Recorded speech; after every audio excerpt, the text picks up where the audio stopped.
नैनं छिन्दन्ति शस्त्राणि नैनं दहति पावका न चैनं क्लेहयन्त्यापो न शोषयति मारुतः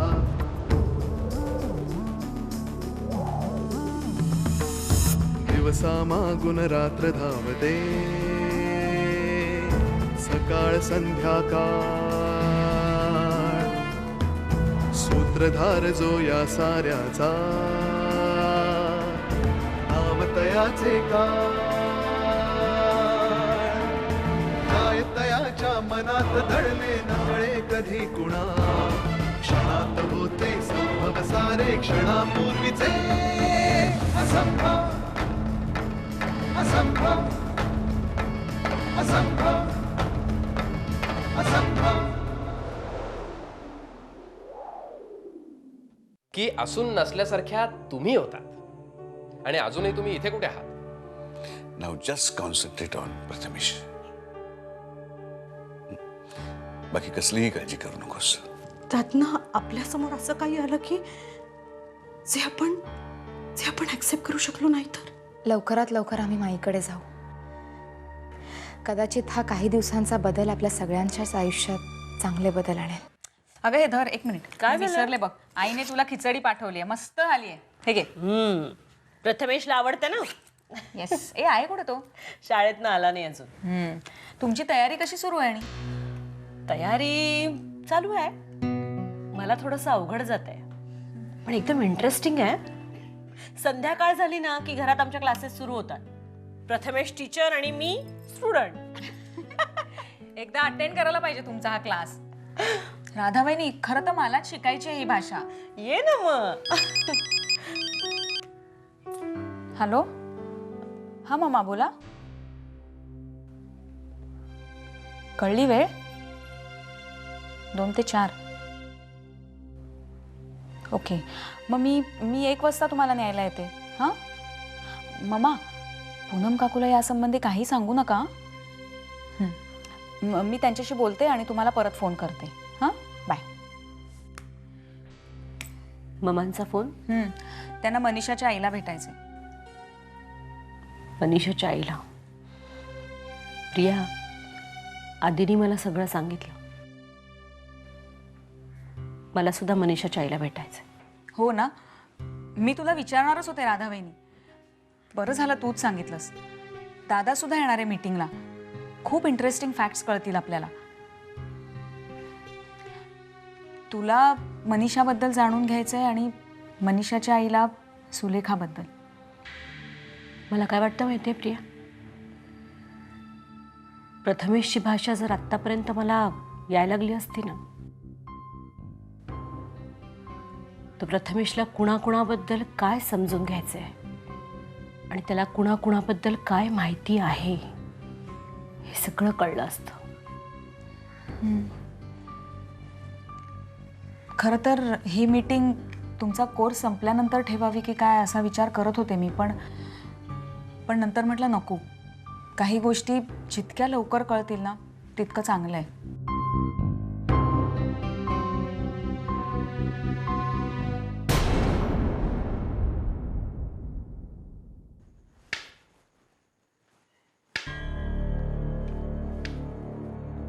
थोडक्यात काय, तू बावलीला सांगायला आला आहेस की मनीषाच्या आईला भेटायला जायची गरज नाही. आजोबा कसं आहे की कुठल्याही सौम्य शब्दात सांगितलंस तरी अर्थ तोच होतो. आजोबा एकतरी घटना घडून गेलेली आहे आणि प्रथमेशच्या जन्मापूर्वी मनीषा राधाच्या स्वप्नामध्ये यायची. प्रथमेशच्या जन्मानंतर ती कधीच राधाच्या स्वप्नात आलेली नाहीये. मग आता त्या गोष्टीचा एवढा विचार करायची काय गरज आहे? चंदू,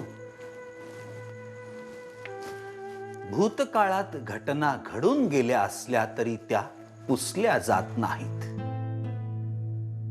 घडलेल्या घटनांचे पडसाद वर्तमानात किंवा भविष्यात उमटतात. आत्ता जरी राधाच्या स्वप्नात मनीषा येत नसली तरी तिचा प्रथमेश हा पुनर्जन्म आहे आणि त्याची साक्ष आहे वाड्यावर प्रथमेशने मनीषाच्या आईला दाखवलेली ओळख. हा प्रश्न राधाच्या मनाला पोखरत नसेल. प्रथमेशच्या मनाचा गुंता त्याच्या इशाऱ्यातून कळण्याऐवजी तो मनीषाच्या आईकडून लवकर समजावा असं वाटत नसेल तिला. वाटत असेल आजोबा, पण त्याच गोष्टीचा इतका विचार करण्यात काय अर्थ आहे? काय होईल? काय होईल चंदू? तिच्या मनाचा गुंता वाढेल, तो मी सोडवेन. चंदू, प्रथमेश हा आता कोड्यांची उत्तर बनत चाललाय आणि तो आणि राधा जर आता अलिप्त राहिले तर कसं चालेल? हो, पण आता राधा त्याच्याशी संवाद साधण्याचा प्रयत्न करतीये ना, कळेल सगळं हळूहळू. या कोड्यांची उत्तरं हळूहळू कळून नाही चालणार. पण मग या सगळ्याचा राधावर जर काही परिणाम झाला नाही होणार, नाही होणार. विश्वास ठेव माझ्यावर. आणि प्रथम तू या गोष्टींकडे बघण्याचा तुझा दृष्टिकोन बदल.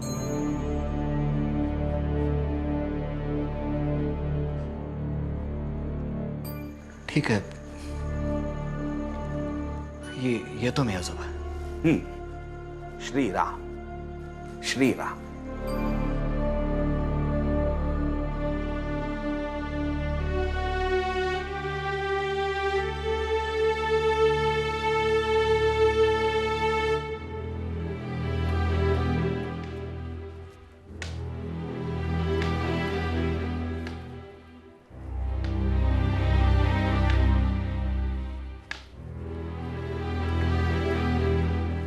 काय ग बाहुली, आज बऱ्याच दिवसांनी तुला विचार करताना बघतोय.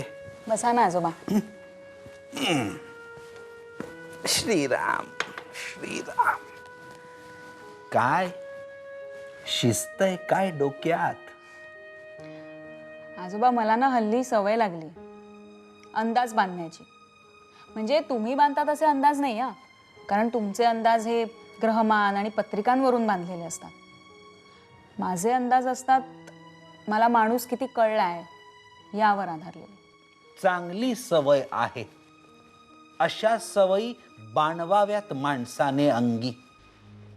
त्याने 2 फायदे होतात. पहिला फायदा म्हणजे आपण आपले अंदाज पडताळल्यानंतर त्या माणसाला आपण नीट ओळखू शकतो. आणि दुसरा फायदा, समजा आपला अंदाज खरा ठरला तर चांगलंच आहे की नाही का? तू कोणाकोणाबद्दल अंदाज बांधले आहेस? सगळ्यांविषयीच. दादा, शुभ्रा, प्रथमेश आणि मुख्य म्हणजे सुलेखा. सुलेखा. किती ओळखतेस तिला? व्यवस्थित, अगदी व्यवस्थित ओळखते आजोबा. कारण बघा ना, चांगल्या माणसातला चांगुलपणा जसा आपल्याला लगेच कळतो, तसंच चांगुलपणाचं नाटक सुद्धा कळतं. आणि सुलेखाविषयी किंवा तिच्या भविष्यातल्या हालचालींविषयी अंदाज बांधायचे तर मग एक्स्ट्रीम लेवलवर वाईट विचार केला की झालं. काय अंदाज आहे तुझा? आजोबा, आधी संशय आणि मग संशयिताचा वेध घेणं ही सुलेखाची पद्धत आहे. म्हणजे मग त्यानुसार खरं तर मनीषाच्या आईला सगळ्यात जास्त धोका आहे. पण का कोण जाणे, मला नाही वाटत आहे तसं. नाही वाटत का? कारण सुलेखा खूप हुशार आहे आणि अंदाज वर्तवण्यात ती आपल्यापेक्षा वस्ताद आहे. आणि काल तिच्याशी बोलल्यानंतर तर माझा संशय अधिकच घट्ट झालाय. आजोबा, तिचा सगळ्यात मोठा आधार तिच्याबरोबर आता नाहीये, दादा. आणि म्हणूनच ती गप्प आहे. एकाच वेळी हजारोंचं सैन्य समोर आल्यावर माणसाचा जो गोंधळ उडेल ना, तसा तिचा उडालाय. आणि म्हणूनच ती आपल्या घरी यायला घाबरतीये. बाहुली, तू बाहुली असलीस तरी पुढचे अंदाज चांगले बांधू शकतेस आणि याचं कौतुक वाटतंय मला. पण आजोबा, एक प्रश्न आहेच. विचार. आजोबा, सुलेखा काय करू शकत नाहीये याचा अंदाज मी बांधलाय, पण ती काय करू शकेल हे कसं कळणार? सध्या तरी मी एवढंच सांगू शकतो, अशा वेळी सर्वसाधारणपणे दोघांचं लक्ष होऊ शकतं. एक गटातला कमकुवत गडी किंवा दुसरा बलवान गडी. कमकुवत गडी अशासाठी की त्याला लक्ष केल्यामुळे लक्ष करणाऱ्याचा आत्मविश्वास वाढतो, आणि बलवान गडी अशासाठी की त्याला लक्ष केल्यामुळे गटातील सगळ्यांचा आत्मविश्वास ढासळतो. पण काहीही झालं तरी नुकसान आपलंच आहे, नाही का? म्हणजे कोणी ना कोणीतरी सुलेखाचं लक्ष होणारच, पण कोण?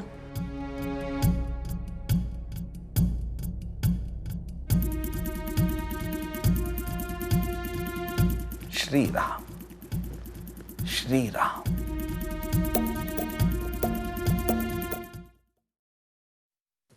अहो हे काय आरामात बसलात काय? तयार नाही झालं अजून? आज सुट्टी काल तर म्हणालात की आज महत्वाचं लेक्चर आहे म्हणून. होतं, पोस्टपोन केलं. का? का असं नाही, पण बाबांनी मला सांगितलं मी मुलांशी मित्र होऊन वागणं हे जास्त गरजेचं आहे. म्हणून आज आधीशी गप्पा, मित्राप्रमाणे त्याच्या खांद्यावरती हात टाकून मनमोकळेपणाने बोलायचं, फिरून यायचं. आधी कुठे? तो सकाळीच बाहेर गेलाय. हो ठीक आहे, मी थांबतो तो येईपर्यंत. आता मी असं करू का, आधी कुठे ते बघतो, मीच जाऊन त्याला भेटतो, मस्त फिरू आम्ही मोकळेपणाने, मग घरी येऊन ब्रेकफास्ट करू. चालेल? नेमकं काय झालंय मला जरा सांगता का?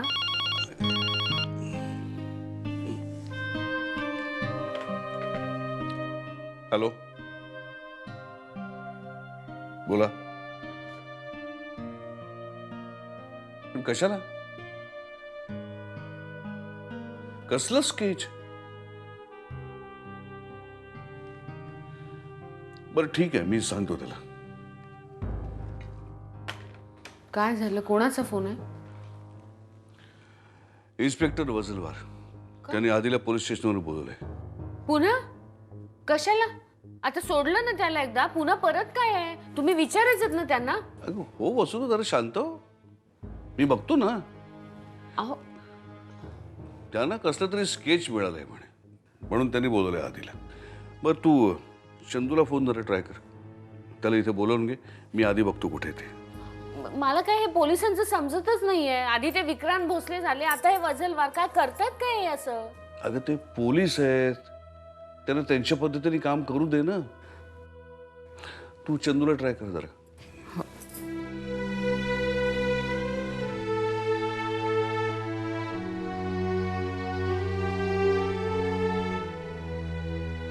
हा चंदू, अरे पोचलास का तू?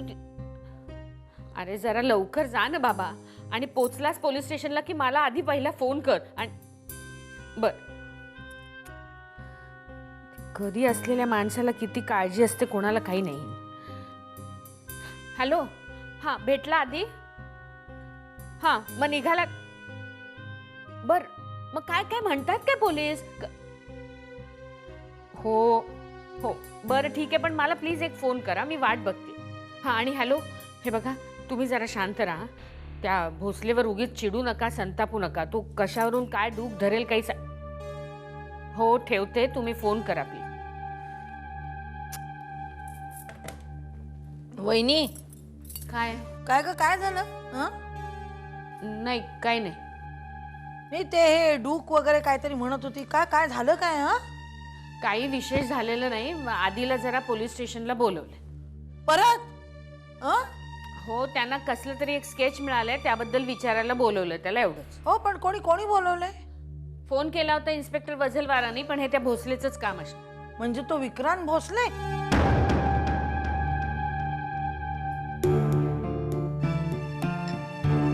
तुम्हाला काय माहिती? हं?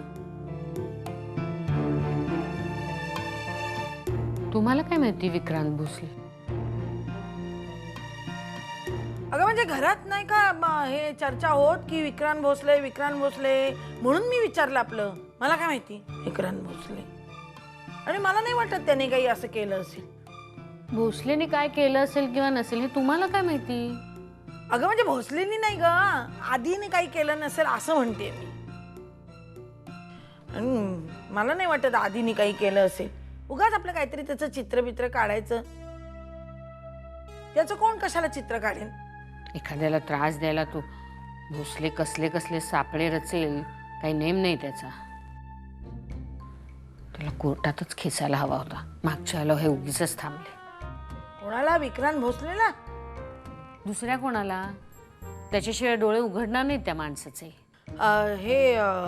मी काय म्हणते माहितीये का वहिनी, की आपण बघूया ना काय होतंय ते. आता आधी गेलाच आहे ना, मग कळेल ना, मग ठरवूया ना आपण कोर्टात खेचायचं का काय करायचं ते. तुम्ही एवढा त्या भोसलेच्या बाजूने का विचार करताय? मी? माझा काय संबंध? अगं माणुसकीच्या उद्देशाने बोलते मी हे सगळं फक्त. आमचे गुरुजी काय सांगतात माहितीये का वहिनी, म्हणजे शांतता ठेवा.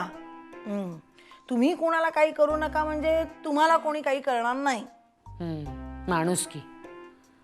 आधीला पुन्हा पोलीस स्टेशनला बोलवतात ते माणुसकी म्हणून. मी असं म्हटलं का? म्हणजे ते चुकलंच असेल, कदाचित चुकीचंच असेल. पण फोन केला होता ते कोण इन्स्पेक्टर कोण वझल कोण वार त्यांनी, मग विक्रांतचं नाव कशाला घ्यायचं? बघतेस काय अशी माझ्याकडे? आधीबद्दल प्रेम वाटते म्हणून बोलते मी हे सगळं. आता मला काय करायचंय? जाणं कोर्टात जा, नाही तर काही करा. इथे वेळ कोणाला आहे? काही कर.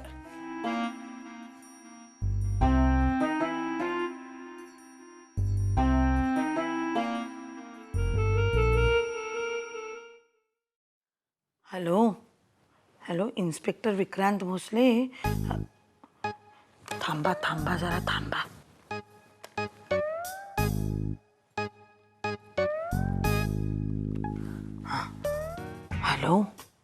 हॅलो अहो मी ना कुसुम बोलते. कुसुम आत्या. अहो भरली वांगी पोलीस स्टेशन. आठवलं का तुम्हाला? अहो मी ना अशासाठी फोन केलेला होता की अहो आमच्या आधीला कशाला तुम्ही पोलीस स्टेशनमध्ये बोलवलेलं आहे? नाही म्हणजे त्याची काही चूक नाहीये. नाही त्याने काहीही केलेलं नसताना तुम्ही त्याला कशाला पोलीस स्टेशनमध्ये बोलवून घेतलंय? नाही कोणी बोलवलं कोणी? नाही अहो सांगणारे काय काहीही कोणी नावं सांगतात. तुम्ही अजिबात त्याच्याकडे लक्ष देऊ नका. अजिबात नको. हे बघा तुम्ही आहे ना, तुम्ही त्याला लवकर घरी पाठवून द्या. हो मी सांगते म्हणून. पाठवाल ना? पाठवून द्या त्याला. बरं ठेवू का phone? Thank you inspector Bhosale. Thank you.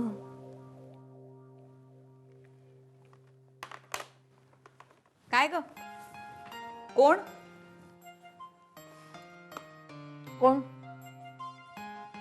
Phone ग फोन. कोण? Wrong number. हो रॉंग नंबरचा फोन होता. अगं तो विचारत होता की हे पोलीस स्टेशन आहे का म्हणून. हो पण रॉंग नंबरहून फोन आला होता का तू रॉंग नंबरवर फोन केला होतास? काय वेडबीड लागले का काय तुला? मी कशाला करू फोन? नाही काय ना कुसुमात्या, ओळखीच्या व्यक्तीशी आपण रॉंग नंबरवर बोलत नाही ना. आणि रॉंग नंबरवरून आलेल्या फोनवर आपण एवढा वेळ नाही बोलत बसत, इन्स्पेक्टर साहेब वगैरे म्हणून. म्हणजे काय म्हणायचंय काय तुला? मला असं म्हणायचंय की हा फोन तू केला होतास आणि तो सुद्धा इन्स्पेक्टर विक्रांत भोसलेंना. हा, मी केला होता फोन इन्स्पेक्टर विक्रांत भोसलेंना. काय म्हणायचंय? कशाला? अरे कशाला म्हणजे काय? कशाला काय? मी त्यांना विचारायला फोन केला होता की तुम्ही आमच्या आधीला कशाला बोलवलेत ह्याच्यात पोलीस स्टेशनमध्ये. ओ अगं पण तू ओळखतेस तरी का त्यांना? मित्र आहेत ते माझे. अच्छा. घट्ट मैत्री आहे त्यांची आणि माझी. आम्ही बोलतो खटकणाऱ्या गोष्टी वगैरे. आणि आधीनी काही केलेलं नसताना तुम्ही त्याला पोलीस स्टेशनमध्ये का बोलवलं हे विचारण्याचा हक्क आहे मला. अगं बाई, हक्क कसला ग?